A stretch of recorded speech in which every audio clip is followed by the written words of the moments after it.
Hello friends, कैसे हैं। जैसा कि आप लोगों को इसके पहले मैंने बताया था बेटा, है कि नहीं। अपन ने क्या पढ़ लिए थे। अपन ने पढ़ा था बेटा टाइप ऑफ क्रिस्टल लैटिस, है कि नहीं। क्रिस्टल लैटिस के बारे में पढ़ा था और क्रिस्टल लैटिस के बारे में हमने डिस्कशन किया था। किस किस के बारे में बेटा हमने बात किया था।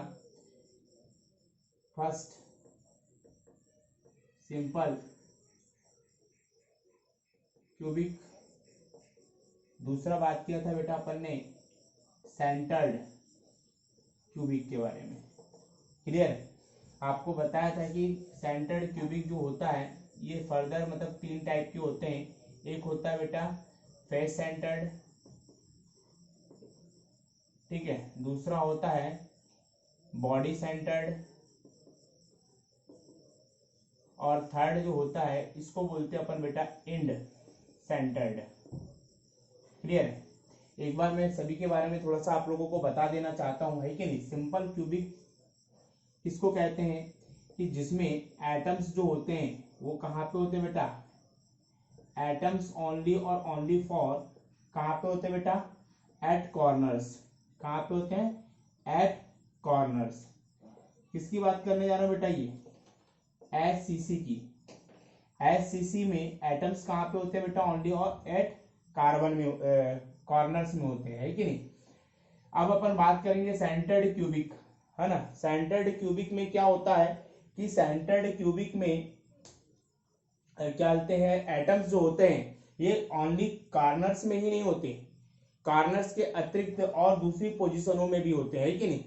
तो उसके अकॉर्डिंग ये कितने टाइप के होते हैं, थ्री टाइप्स के, face centred, body centred and in centred. Clear है।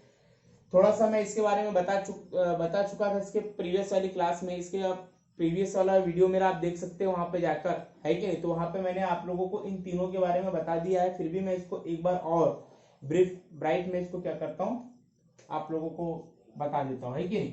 तो अपन बात करने जा रहे हैं बेटा पहले एफसीसी के बारे में। एफसीसी में क्या होता है बेटा कि इसमें एटम्स जो होते हैं ये कॉर्नर के साथ साथ में, क्लियर है, जैसे मान के चलो कॉर्नर्स हैं, कॉर्नर्स में तो होते ही हैं, परंतु कॉर्नर्स के अतिरिक्त ये कहाँ पे होते हैं बेटा, एवरी फेस के सेंटर में। कहाँ पे होते हैं बेटा, एवरी फेस के सेंटर में। क्लियर है। यहाँ पे अपन इसको थोड़ा सा डॉटेड द्वारा प्रदर्शित कर दे रहे हैं तो इस आपको स्पष्टली क्लियर दिख जाएगा यहाँ पे, है कि नहीं। ठीक है।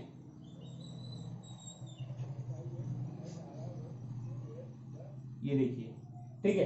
तो यहाँ पे आपको क्या नजर आ रहा है कि एटम्स जो होते हैं, ठीक है, कॉर्नर्स के अतिरिक्त कहाँ पे होते हैं बेटा, फेस में, है कि नहीं। तो टोटल कितने फेस होते हैं इसमें, एक क्यूब में 6 फेस होते हैं। तो 6 एटम जो होते हैं इन फेस के कहाँ पे होते हैं बेटा, सेंटर्ड में होते हैं, ठीक है। उसके बाद अपना अगला जो आता है ये आता है बेटा बॉडी सेंटर्ड, ठीक है। उसके अपन बात करने जा रहे हैं बेटा बीसीसी के बारे में, है ना, बॉडी सेंटर्ड क्यूबिक, है कि नहीं। इसका फुल फॉर्म क्या होता है बेटा, बॉडी सेंटर्ड क्यूबिक। तो बॉडी सेंटर्ड क्यूबिक में एटम्स जो होते हैं, ठीक है, ये कॉर्नर्स के अतिरिक्त एक बॉडी के बीच में होता है।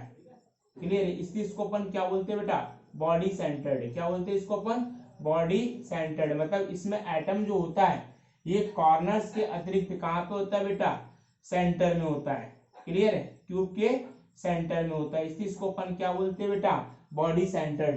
क्या बोलते हैं इसको अपन, बॉडी सेंटर्ड। और जो अपना लास्ट वाला जो है ये इंड सेंटर्ड। इंड सेंटर्ड के बारे में आपको बताने जा रहा हूं बेटा, ईसीसी बोलते हैं इसको, इंड सेंटर्ड क्यूबिक। क्या बोलते हैं इसको बेटा, इंड सेंटर्ड क्यूबिक। इस इंड सेंटर्ड क्यूबिक में क्या होता है देखिए जरा, है कि नहीं। इसमें एटम जो होते हैं ये कॉर्नर्स में भी होते हैं। क्लियर है, ये कॉर्नर्स में होते हैं, ठीक है। इस कॉर्नर्स के अतिरिक्त किसी भी एक फेस का पेयर, किसी भी एक फेस का पेयर, जैसे मान के चलो इस फेस का अपोजिट फेस कौन सा होगा, ये वाला होगा। इस फेस का अपोजिट वाला कौन सा होगा, नीचे वाला। और पीछे वाले का जो कहते हैं अपना फेस जो है उसका अपोजिट क्या होगा बेटा, फ्रंट वाला। ठीक है। तो किसी एक पेयर को ले लेते हैं अपन, जैसे मान के चलो अपने इसको लिए तो इसका अपोजिट फेस कौन सा होगा बेटा, ये वाला। क्लियर है। तो इसमें एटम्स कहाँ पे प्रेजेंट होता है बेटा, एटम्स कॉर्नर्स के अतिरिक्त कहाँ पे होता है बेटा, किसी एक अपोजिट फेस के सेंटर्ड में प्रेजेंट होता है कि नहीं, इस चीज को अपन क्या बोलते हैं बेटा, इन सेंटर्ड क्यूबिक। क्या बोलते हैं इसको अपन, in centred cubic. I hope that आपको ये तीनों चीजें समझ में आई होंगी, है कि नहीं। चलिए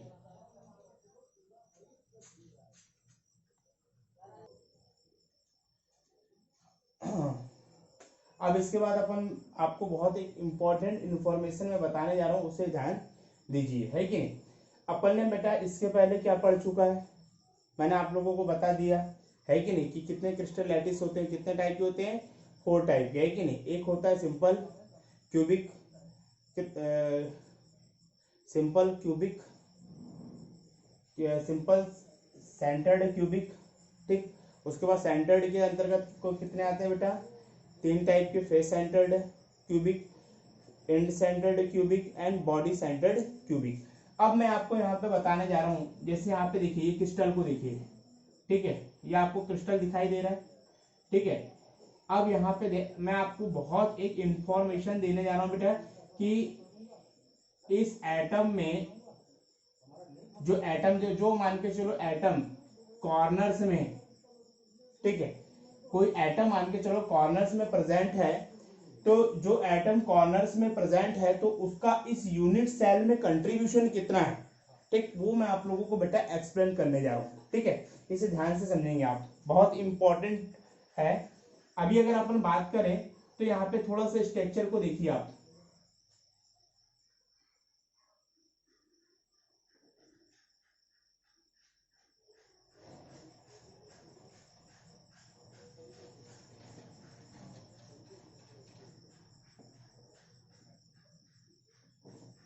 एक मिनट।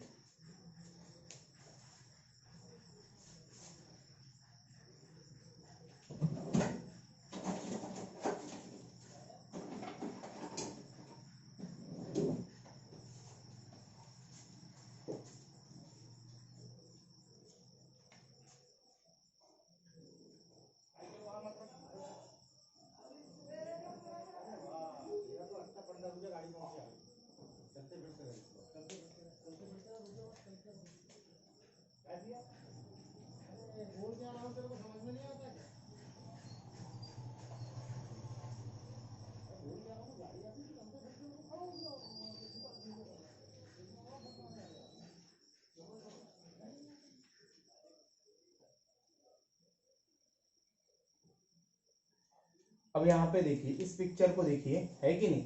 इस पिक्चर में अगर अपन बात करें तो ये वाला जो पार्ट है बेटा, ये एक यूनिट सेल को प्रेजेंट करता है।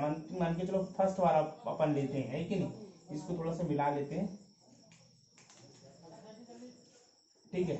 अब यहाँ पे देखिए, तो ये जो फर्स्ट वाला दिख रहा है, ये फर्स्ट है, ठीक है, फर्स्ट है, ये सेकंड है, ये थर्ड है, इसके जस्ट पीछे फोर्थ है, फिर ऊपर 4 है कि नहीं।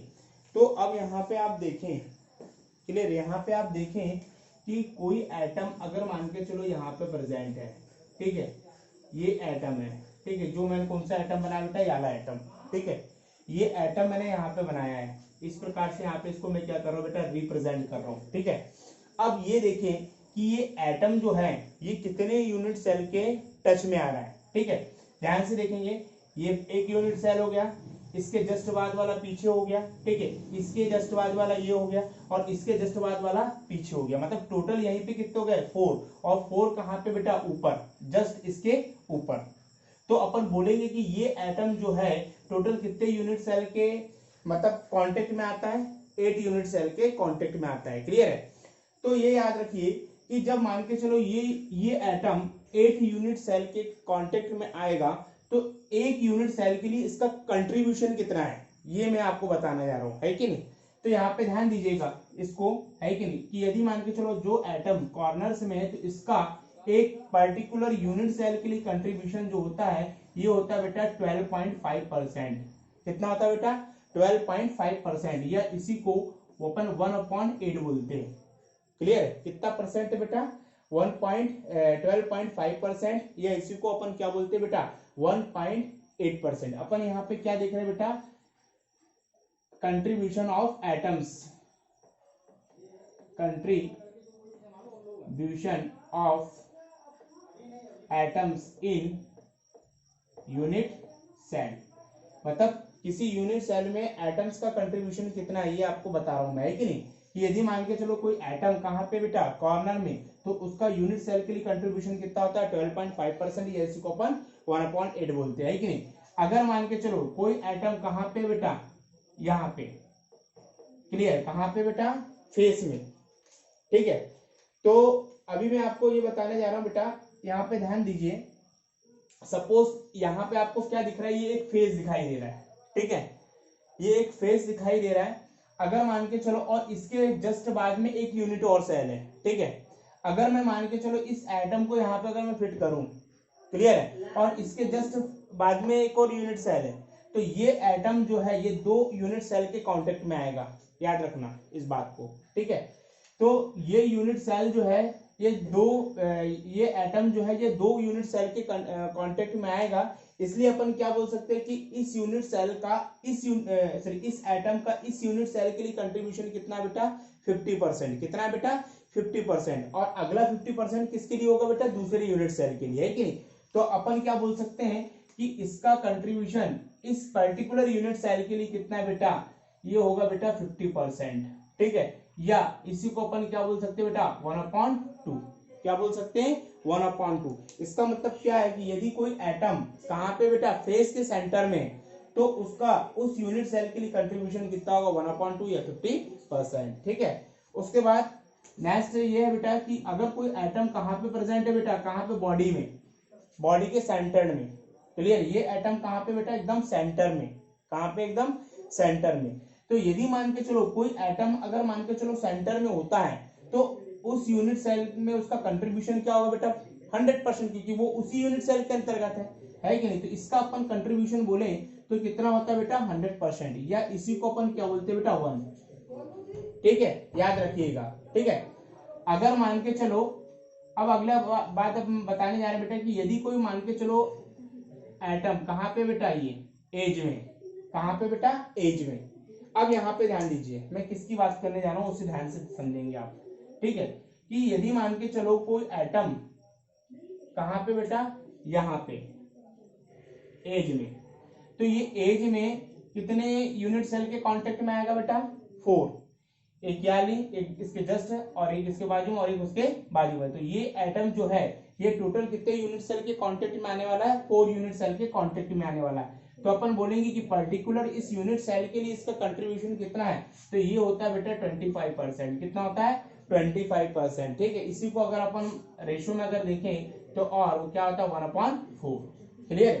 तो यहाँ पे मैंने आपको बेटा एक बहुत ही इंपॉर्टेंट इंफॉर्मेशन दी है कि यदि मान के चलो कोई यूनिट सेल, अगर कोई एटम यूनिट सेल में कॉर्नर्स में होता है, तो उसका कंट्रीब्यूशन उस यूनिट सेल के लिए कितना होता है, 12.5%, या इसी को अपन 1/8 बोलते हैं, ठीक है। यदि मान के चलो कोई एटम फेस में के सेंटर में अगर सिचुएटेड है, तो उसका कंट्रीब्यूशन कितना होगा, 1/2। एज में है तो कितना होगा, 1/4। और यदि मान के चलो सेंटर में, तो टोटल 1%।